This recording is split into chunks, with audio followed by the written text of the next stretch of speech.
kun ma'allah fa in lam takun ma'allah fakun ma'aman kana ma'allah fa innahu yusiluka ilallah. Hiduplah kita selalu bersama Allah.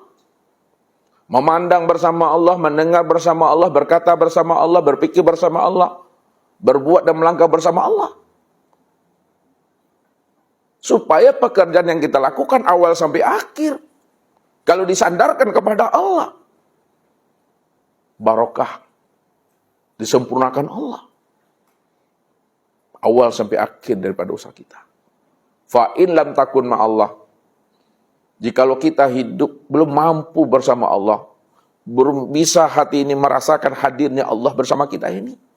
Wa huwa ma'akum aina ma kuntum. Fakum ma'aman kana ma'allah. Maka hendaklah kita hidup selalu beserta dengan orang-orang yang telah bersama Allah.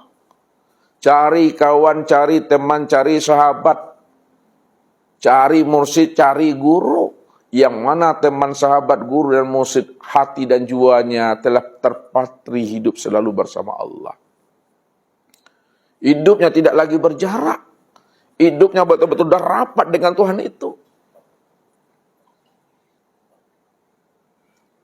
Kalau dah kita temui mereka,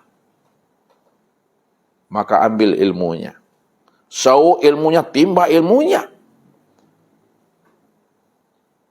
Apa sebabnya? Fa innahu yusiluka ilallah.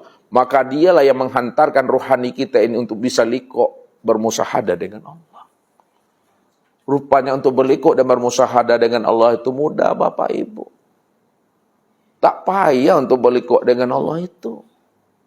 Karena Allah kan pingin dirinya dikenal.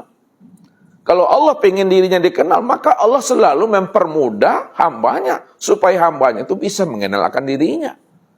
Kalau ada yang sulit mengenal Tuhan, mengenal Allah, bukan karena Allahnya, tapi gurunya yang mempersulit jamaahnya untuk sampai kepada Allahnya. Banyak syarat-syaratnya. Ya, untuk mengenal Allah, kalaulah guru yang menetapkan syarat-syarat itu. Tapi untuk mengenal aku, kata Allah, tak butuh birokrasi. Tidak butuh administrasi yang berbelit-belit. Karena aku sengaja. Ya. Aku jadikan alam, aku jadikan dirimu, aku jadikan segala sesuatu itu. Supaya diriku itu bisa dikenal, kata Tuhan. Ini yang mesti kita bersihkan kalbu kita. Ini yang kita bersihkan rohani kita. Karena penghalang itu ada pada diri kita sendiri. Makanya Allah katakan apa? Wa'lamu annallaha yahulu bainal mar'i wa qalbihi wa annahu ilaihi tuhsyarun. Ketahuilah wahai jantung hatiku, sesungguhnya antara dirimu dengan aku tidak ada jarak dan pembatas. Tidak ada nama hijab dan tabir. Siapa yang mengatakan antara dirinya dengan aku ada hijab dan tabir dan ada jarak, sebenarnya menjadi jarak hijab dan tabir antara dirimu dengan aku, itu adalah hatimu yang ada di dalam dadamu. Padahal aku tidak pernah mempersulit akan diri aku, itu Tuhan. Rupanya menjadi jarak itu adalah hati yang ada di dalam dada. Apabila hati kita itu ditawan oleh dunia, ditawan dan dirantai oleh nafsu dan akal fikir, sehingga hati kita itu mendung dan berawan, maka ketika itulah hati ini tidak akan pernah mampu merasakan akan kedekatan dan kehadiran Allah itu pada diri kita ini. Walaupun Allah mengatakan wa nahnu aqrabu ilaihi min hablil warid. Aku lebih dekat dengan dirimu daripada dekatnya urat nadimu itu pada tengkuk lehermu.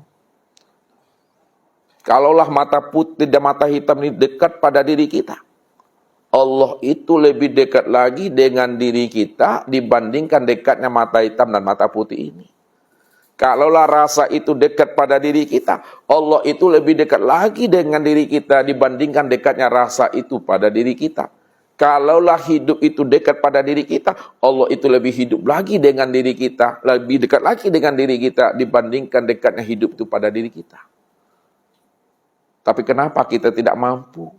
Karena kita masih ada keakuan diri kita yang merasa diri kita yang berbuat itu.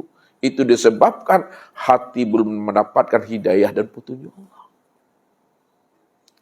Namun apabila hati telah mendapatkan hidayah petunjuk Allah, wa ma yu'min billahi yahdi qalbahu yahdillahu linuri may yasha. Siapa yang benar-benar hatinya telah mendapatkan hidayah dan petunjuk, maka aku bukakan rahasia aku pada dirinya. Disitulah dia bisa mengenal aku. Rupanya Tuhan yang kita cari selama ini tidak di mana-mana. Dia sudah wujud dan telah nyata sebelum adanya diri kita. Dan lebih sempurna nyatanya pada saat diri ini telah ada. Maka aku bukakan rahasia aku pada dirinya. Disitulah dia bisa mengenal aku. Rupanya Tuhan yang kita cari selama ini tidak di mana-mana. Dia sudah wujud dan telah nyata sebelum adanya diri kita. Dan lebih sempurna nyatanya pada saat diri ini telah ada. Baru kita bisa pahami itu. Ketika itu telah ada pada diri kita. Nun, hidayah 27 Allah itu. Maka pagi ini menjelang siang Bapak Ibu, kita akan hantarkan kaji ini kepada Bapak Ibu.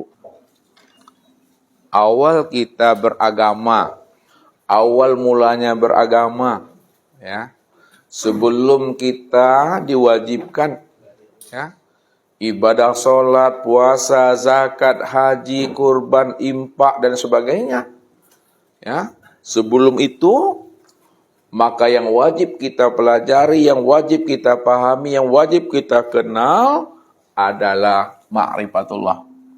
Wajib kita mengenal Allah.